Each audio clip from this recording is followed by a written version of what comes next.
विद्यार्थी मित्रांनो, आत्तापर्यंत आपण नॉट फॉर प्रॉफिट कन्सर्टचे प्रॉब्लेम पाहिलेत. त्यामध्ये रिसिप्ट अँड पेमेंट अकाउंट आणि ॲडजस्टमेंट्स दिले असता आपण प्रॉब्लेम कसा सोडवायचा याविषयी माहिती पाहिली. आज आपण ओपनिंग बॅलन्स शीट दिली असेल, रिसिप्ट अँड पेमेंट अकाउंट दिलं असेल आणि ॲडजस्टमेंट पण दिली असतील तर कसा प्रॉब्लेम सॉल्व्ह करायचा, ओपनिंग बॅलन्सेस कशी घ्यायची, कुठे घ्यायची, किती प्रमाणात घ्यायची, एकच इपेट घ्यायचं का दोन इपेट घ्यायची याविषयी आपण माहिती पाहणार आहोत. प्रॉब्लेम वाचतो. From the following information supplied to you prepare income and expenditure account for the year ending 31 March 2020 and balance sheet as on that date for Morya sports club Thane. Morya sports club Thane यांचं आपल्याला ओपनिंग बॅलन्स शीट आणि receipt and payment account दिलेलं आहे आणि ॲडजस्टमेंटसुद्धा दिलेले आहेत. त्यानुसार आपल्याला इन्कम अँड एक्सपेंडिचर अकाउंट आणि क्लोजिंग बॅलन्स शीट तयार करायचे. तर या ठिकाणी बघा, ओपनिंग बॅलन्स शीटमध्ये लायबिलिटीज साईडला कॅपिटल फंड, बँक ओव्हरड्राफ्ट आणि आउटस्टँडिंग सॅलरी हे 3 बॅलन्सेस दिलेले आहेत. तर लायबिलिटीज ओपनिंग बॅलन्स शीटमध्ये लायबिलिटी साईडला जे बॅलन्सेस दिलेले आहेत ते रिसिप्ट अँड पेमेंट साईड, पेमेंटमध्ये अमाऊंट आलेत का त्या बघायचं. जर का त्या अमाऊंट आलेले असतील, पूर्ण अमाऊंट आले, मग लायबिलिटी म्हणजे देणं आणि पेमेंट साईडला म्हणजे दिलेली रक्कम. मग हे देणं जर का पेमेंट साईडला दिलेलं असेल, पूर्ण दिलं असेल तर त्याचा पुढं कुठलाही इफेक्ट येणार नाही. फॉर एक्झाम्पल बँक लोन जर का लायबिलिटी साईडला 2000 दाखवलेलं असेल आणि इकडे पेमेंटलाही बँक लोन 2000 दिलं असेल, याचा अर्थ काय की देणं 2000 होतं ते दिलेलं आहे. त्याचा पुढं कुठे येईल म्हणजे इन्कम अँड एक्सपेंडिचर अकाउंटला किंवा बॅलन्स शीटला पुढे इफेक्ट येणार नाही. पण त्या 2000पैकी फक्त 1000 दिलेले असतील तर 1000 तुमचे क्लोजिंग बॅलन्स शीटला लायबिलिटी साईडला येतील. पूर्ण रक्कम दिली असेल तर पुढे येणार नाही. त्याच पद्धतीने बँक ओव्हरड्राफ्ट असेल, आउटस्टँडिंग सॅलरी असेल, जेवढी रक्कम दिली ती रक्कम आपल्याला टोटल एक्सपेंडिचरमधून ती आपल्याला वजा करावी लागेल आणि शिल्लक राहिलेलीच रक्कम घ्यावी लागेल. त्याच पद्धतीनं असेट साईडला काही तुमच्या रेव्हेन्यू आणि कॅपिटल रिसिप्ट असणार आहेत. त्याही तुमच्याकडे इन्कमला आलेत का त्या बघावं लागतील तुम्हाला. जर का रिसिप्ट साईडला त्या अमाऊंट आलेले असतील तर तुम्हाला काय करावं लागणार आहे, त्या रक्कम जर का पार्टली असेल तर तेवढीच रक्कम घ्यावी लागेल, पूर्ण रक्कम असेल तर ती वजा करून घ्यावी लागेल. थोडक्यात काय, आउटस्टँडिंग असेल, चालू वर्षाचं आउटस्टँडिंग आपण ॲड करतो तर पाठीमागल्या वर्षाचं आपल्याला काय करावं लागणार आहे, लेस करावं लागणार. आणि प्रिपेड चालू वर्षाचं जर का आपण लेस करत असेल तर पाठीमागल्या वर्षाचं प्रिव्हियस इयर्स आपल्याला ते ॲड करावं लागणार. अशा पद्धतीने आपल्याला इफेक्ट द्यावं लागणार. ठीक आहे, आता आपण ओपनिंग बॅलन्स शीट बघूया. ओपनिंग बॅलन्स शीटमध्ये ज्यावरती म्हणजे आउटस्टँडिंग प्रिपेड असेल त्या अमाऊंट तसेच ठेवूया आपण किंवा पोस्टिंग करूया आणि त्यानंतर कसा इफेक्ट दिला जातो ते पाहूया. बघा, लायबिलिटी साईडला कॅपिटल फंड. तर ओपनिंग बॅलन्स शीट तयार करण्यापाठीमागचा उद्देशच आहे की आपल्याला कॅपिटल फंडची रक्कम माहीत व्हावी की जेणेकरून आपण ती क्लोजिंग बॅलन्स शीटला घेऊ. तर ओपनिंग कॅपिटल फंड तुम्हाला दिलेला आहे 64,500. लायबिलिटी साईडला येणार कॉलममध्ये कॅपिटल फंड 64,500. इनर कॉलममध्ये घ्या 64,500. नेक्स्ट बॅलन्स शीट बॅलन्स दिलेला आहे तुम्हाला बँक ओव्हरड्राफ्ट 38,000 दिलेले आहेत. या ठिकाणी आत्ता आपण घेऊया, पेमेंटला दिला असेल तर त्यानंतर ते आपण लेस करून घ्या. Bank overdraft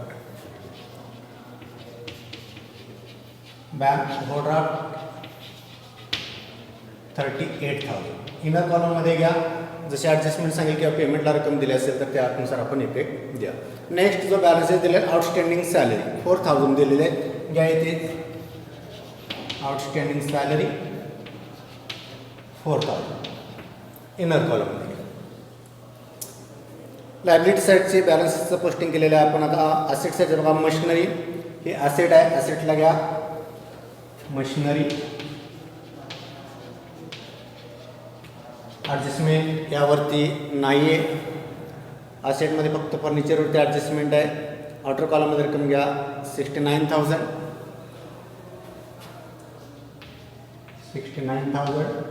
then next balance जो दिलेला आहे आउटस्टँडिंग सबस्क्रिप्शन दिलेले आहे 8,000 सबस्क्रिप्शन आहेत.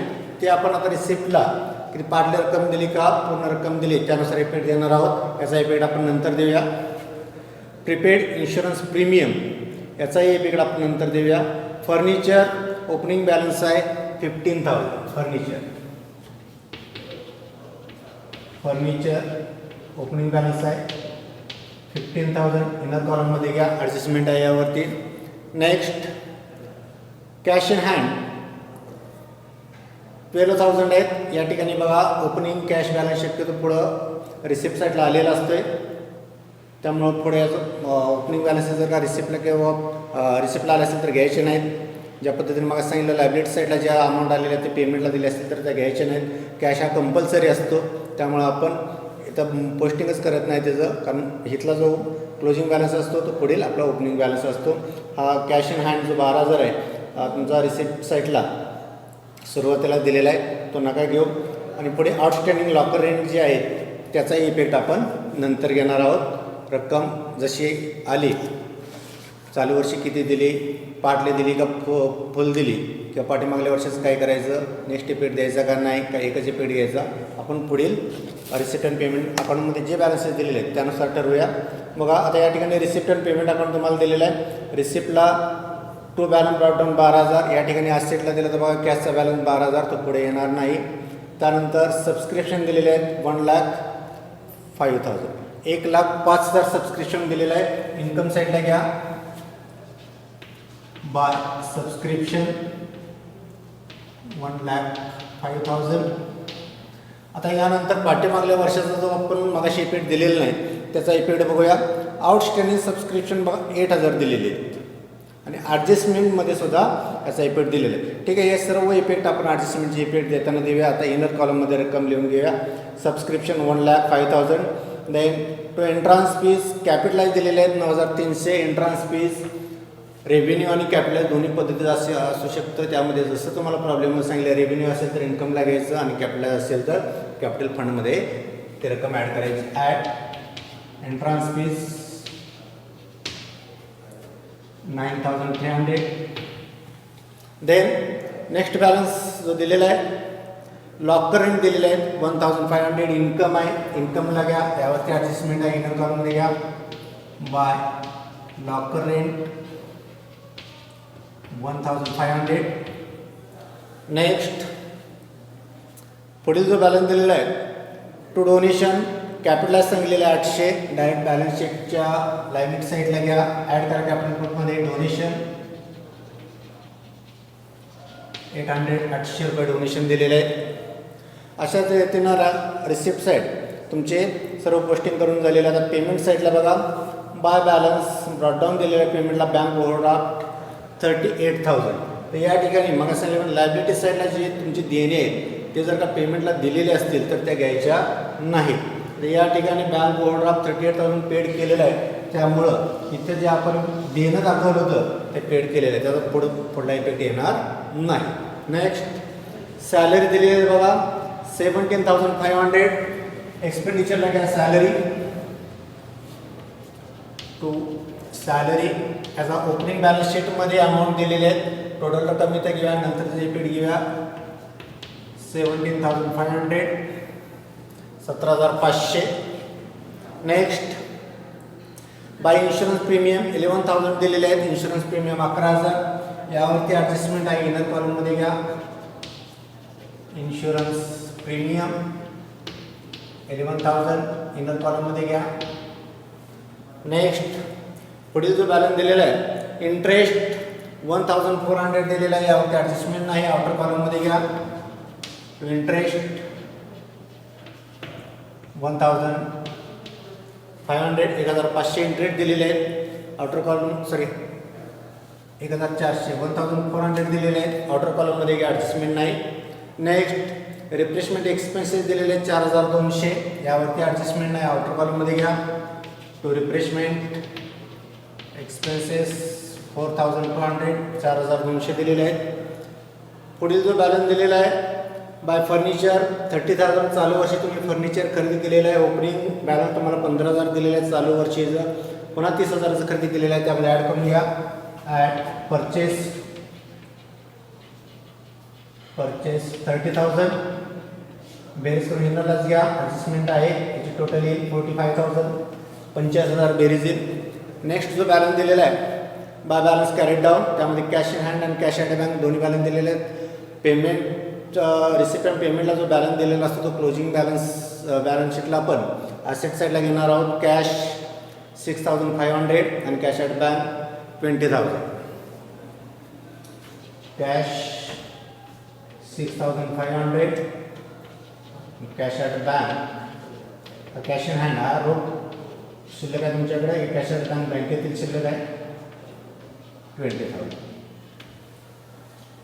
या पद्धतीनं रिसिप्ट अँड पेमेंट अकाउंटचं पोस्टिंग झालेलं आहे. ओपनिंग बॅलन्स शीटचं आपण काही बॅलन्स पोस्ट केलेले आहेत, काय ॲडजस्टमेंट आहेत त्याचा आपण या ठिकाणी इफेक्ट देणार आहोत. आता बघा ॲडजस्टमेंटमध्ये पहिले ॲडजस्टमेंट दिलेले आहे, सबस्क्रिप्शन रिसिव्ड इन्क्लूड ₹3,000 फॉर 2018-19. तर या ठिकाणी जे सबस्क्रिप्शन तुम्हाला दिलेले आहेत 1,05,000 त्यामध्ये 18-19 म्हणजे ओपनिंग बॅलन्स म्हणजे पाठीमागल्या वर्षाचं किती इन्क्लूड केलेले त्यांनी 3,000 रुपये इन्क्लूड केलेले आहेत आणि आपल्या ओपनिंग बॅलन्स शीटला रक्कम दिलेली आहे आउटस्टँडिंग सबस्क्रिप्शन 8,000 दिलेले आहेत. त्या 8,000पैकी यामध्ये 3,000 इन्क्लूड झालेले आहेत म्हणजे ॲड झालेले, ते काय करावं लागतील आपल्याला लेस करावं लागतील. चालू वर्षाचं आउटस्टँडिंग असेल तर आपण ॲड करतो, पाठीमागल्या वर्षाचं आउटस्टँडिंग काय करावं लागणार आपल्याला लेस करावं लागणार.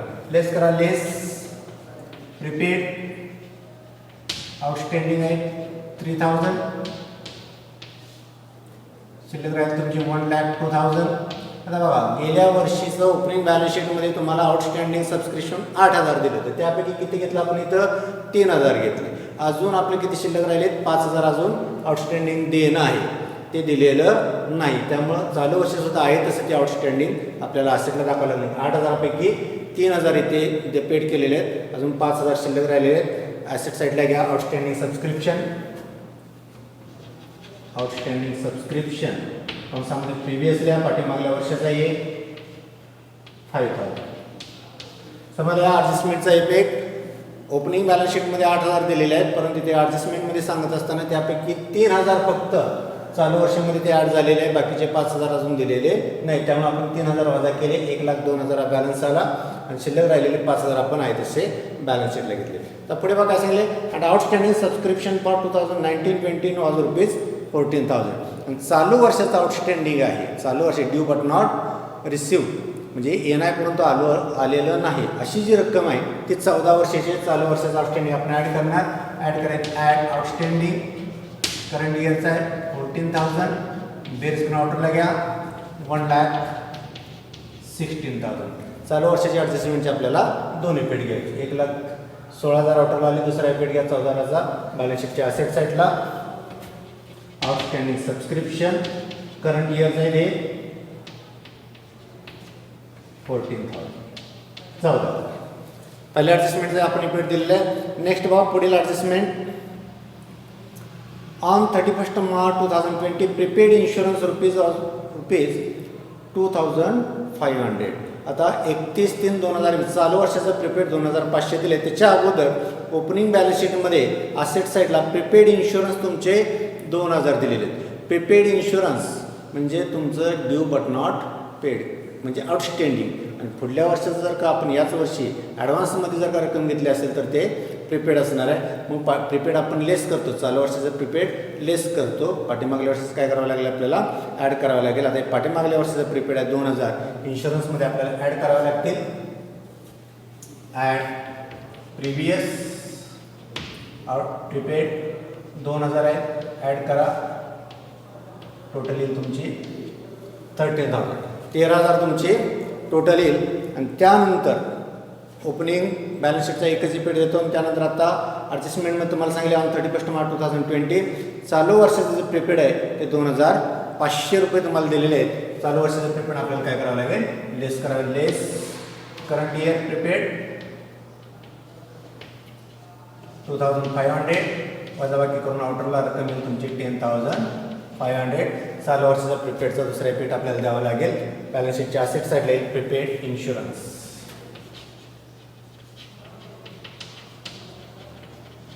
Prepaid insurance 2,500. नेक्स्ट पुढे जो बॅलन्स दिलेला आहे डेप्रिशिएट फर्निचर बाय 3,000. डेप्रिशिएशन तुम्हाला दिलेलं आहे 3,000. डेप्रिशिएशन तुम्हाला 3,000 दिलेलं आहे.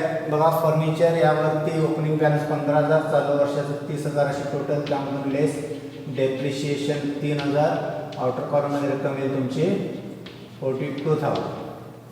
42,000 फर्निचरची तुमची टोटल येईल. आणि त्याचा दुसरा इफेक्ट डेप्रिशिएशनचा येईल इन्कम अँड एक्सपेंडिचर साईडला to depreciation on furniture 3000. Next पुढली ॲडजस्टमेंट आहे locker rent outstanding for 2019-20 is 400.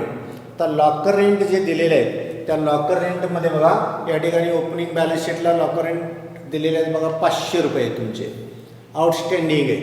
मग पाठीमागल्या वर्षाचं आउटस्टँडिंग आपल्याला काय करावं लागणार आहे, ॲड करावं लागणार. मग चालू वर्षाचं आपण ॲड करतो तर पाठीमागल्या वर्षाचं काय करावं लागणार, लेस करावं लागणार. लेस आउटस्टँडिंग कंसामध्ये घ्या प्रिव्हियस 500 रुपये वजाबाकी करून इनर कॉलमलाच घ्या 1000. पाठीमागल्या वर्षाचं एकच रिपीट द्यायचं आणि चालू वर्षी काय सांगितलेले, चालू वर्षाचं आउटस्टँडिंग तुम्हाला 400 रुपये दिले. चालू वर्षाचं आउटस्टँडिंग आपल्याला ॲड करावं लागेल. ॲड आउटस्टँडिंग 400 बेस आउटरला घ्या 1400 आणि त्याचा दुसरा रिपीट बॅलन्स शीट 400 साईडला येईल. आउटस्टँडिंग लॉकर रेंट 400 आणि त्यानंतर एक ॲडजस्टमेंट राहिले. आता या ठिकाणी ओपनिंग बॅलन्स शीटमध्ये सर्व ॲडजस्टमेंटचे किंवा दिलेले बॅलन्स आहे त्याचे रिपीट दिलेत का बघा. कॅपिटल फंड जे आहे 64,500 तो आहे तसा आपण लायबिलिटी साईडला घेतला. त्यानंतर बँक ओव्हरड्राफ्ट 38,000 दिलेले आहेत. पेमेंटला तुमचे 38,000 पेड केलेले आहेत त्यामुळे ती रक्कम आपण लेस करून घेतली, त्याची रक्कम ऑर्डरला येणार नाही. पण आउटस्टँडिंग सॅलरी 4,000 दिलेले आहेत आणि चालू वर्षी आउटस्टँडिंग सॅलरी तुमचे 17,500 म्हणजे पाठीमागल्या वर्षाचं देणं 4,000 आहे. हे 4,000 पाठीमागल्या वर्षाचं आहे. चालू वर्षी किती पेड केले तुम्ही, सॅलरी 17,500. तर पाठीमागल्या वर्षाचं जर का लेस केले असते तर चालू वर्षात तुमचा खर्च लेस प्रिव्हियस आउटस्टँडिंग आहे 4,000 वजाबाकी केली तर आपल्याला येतील 13,500 4,500. म्हणजे ओपनिंग बॅलन्स शीटमध्ये पेड बरोबर दिले का आपण. कॅपिटल फंड आहे तशी लायबिलिटी साईडला आली. बँक ओव्हरड्राफ्ट पेड केलेले आहे, ते रक्कम पेड केल्यामुळं या ठिकाणी ती रक्कम पुढे येणार नाही. आउटस्टँडिंग सॅलरी 17,500 दिलेले आहेत, त्यापैकी पाठीमागल्या वर्षात 4,000 आहे ते वजा बाकी करून आपण आउटरला रक्कम घेतली 13,500. लायबिलिटी साईडचे सर्व बॅलन्सेस पुढे संपलेले आहेत. असेटला बघा मशिनरीचा बॅलन्स आपण घेतलेला आहे आउटर कॉलममध्ये. आउटस्टँडिंग सबस्क्रिप्शनचा पेड दिला आहे आपण. पाठीमागल्या वर्षात 3,000 आहेत वजा केले, शिल्लक राहिलेली रक्कम आपण असेटला घेतली. त्यानंतर प्रिपेड इन्शुरन्स 2,000 पाठीमागल्या वर्षाचं 2,000 आपण ॲड केलेले आहेत प्रिपेड असल्यामुळं. त्यानंतर पुढला फर्निचर आहे तसं आपण 15,000 घेतलेले आहेत. Cash in hand 12,000 opening balance आहे त्यामुळे पुढे घेतलेलं नाही आपण. आउटस्टँडिंग लॉकर रेंट 500 रुपये ते सुद्धा आपण आउटस्टँडिंग इथे लेस करून घेतलेलं आहे. ॲडजस्टमेंटचे पीठ आपण दिलेले आहेत. आता हे सर्व पोस्टिंग झाल्यानंतर आपल्याला काय करावं लागेल, अगोदर income and expenditure account close करावं लागेल. अकाउंट क्लोज करत असताना वरती सिंगल लाईन खाली डबल लाईन. त्यानंतर इन्कम आणि एक्सपेंडिचर दोन्हीचे आपल्याला टोटल करावायचे आहे. इन्कम साईडला बघा दोन अमाऊंट आहेत 1,16,000 आणि 1,400 म्हणजे 1,16,000 आणि 1,400 असे इन्कमचे अमाऊंट आहेत. आणि एक्सपेंडिचरला आहे 13,500 अमाऊंट आहेत. त्यानंतर 10,500 1,400 आहे 4,200 आणि 3,000 1 2 3 4 5 अमाऊंट तुमच्या एक्सपेंडिचरला आले आहेत. आणि 2च अमाऊंट तुमच्या इन्कमला आलेले. आता दोन्हीची आपण टोटल करूया. दोन्हीची अगोदर इन्कमची जर का टोटल केली तर ही टोटल आपण सेपरेट लिहून घ्या बघा. एक्सपेंडिचर आणि इन्कमची टोटल, इन्कमची टोटल तुमची 1,17,400 इन्कम साईडला लिहून घ्या 1,17,400. आणि एक्सपेंडिचरची टोटल करा. एक्सपेंडिचरची टोटल किती आहे बघा 13 23 24 24 आणि 4 28 31 32,600 तुमची एक्सपेंडिचरची टोटल येते 32,600 बघा. 32,600 एक्सपेंडिचर आणि इन्कमचे 1,17,400 या दोन्ही अमाऊंट जर का कंपॅरिझन केली, तुलना केली तर 1,17,400 ही टोटल जी असते, जी टोटल जी असते दोन्ही बाजूला घ्यायची. 1,17,400 ही टोटल दोन्ही बाजूला घ्या 1,17,400 आणि त्यातून बॅलन्सिंग फिगर आपल्याला काढायचे. आणि 1,17,400 मधून एक्सपेंडिचर टोटल तुमचे 32,600 ही रक्कम जर का वजा केली तर बॅलन्सिंग फिगर येईल तुमचे बघा 1,17,400 मधून तुमचे 32,600 वजा करा आणि बॅलन्सिंग फिगर येईल तुमची 84,800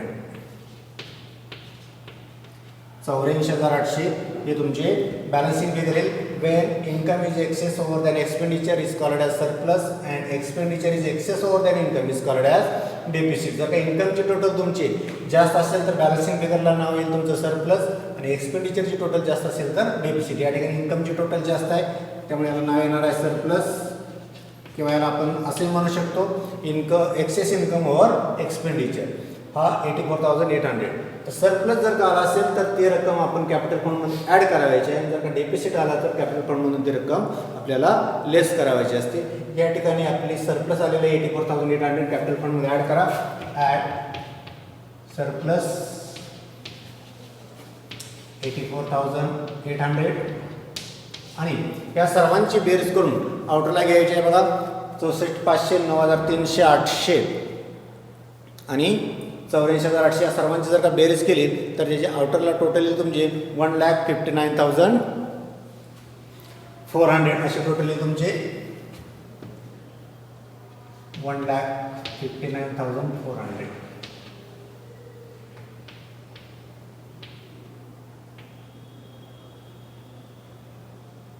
ठीक, 1,59,400 हे टोटल तुमच्या आउटरला येईल.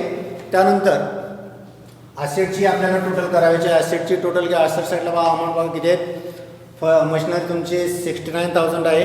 त्यानंतर फर्निचर 42,000 दिलेले आहेत. त्यानंतर आउटस्टँडिंग लॉकर रेंट 400 रुपये आहेत. प्रीपेड इन्शुरन्स तुमचे 2,500 दिलेले आहेत. आउटस्टँडिंग सबस्क्रिप्शन करंट इयरचं तुमचं 14,000 आहे. पाठीमागल्या वर्षाचं 5,000 दिलेले आहेत. आणि कॅश इन हँड 6,500 आणि कॅश ॲट बँक 20,000 अशा अमाऊंट दिलेले आहेत. या सर्वांची जर टोटल तुम्ही केली असेट साईड आणि लायबिलिटी साईड, या ठिकाणी लायबिलिटी साईडला एकच अमाऊंट आहे त्यामध्ये जी टोटल येईल 1,59,400, आणि असेटची जरी तुम्ही टोटल केली तर त्याची टोटल तुमची 1,59,400 एवढी येते. करा बेरीज करा आणि टॅली करून घ्या बघा. असेटची टोटली तुमची 1,59,400. जर का तुमची बॅलन्स शीट टॅली झाली तर तुमचा सर्व प्रॉब्लेम किंवा केलेलं पोस्टिंग हे तुमचं बरोबर असणार आहे, रिझल्ट तुमचा बरोबर असणार. जर का ट्रायल हे तुमची बॅलन्स शीट जर टॅली नाही झाली तर मात्र आपलं पोस्टिंग चुकले, कॅल्क्युलेशन चुकले असा त्याचा अर्थ होतो. ठीक आहे. यानंतर आपण पुढील तासाला पुढील प्रकरण ॲडमिशन ऑफ पार्टनरशिप फर्म हा टॉपिक सुरू करणार आहोत. शिल्लक राहिलेले प्रॉब्लेम आहे तुम्ही सोडवायचा प्रयत्न करा. जर का काही शंका असतील तर कॉल करा, तुमच्या शंकांचं निरसन करून दिलं जाईल. थँक्यू.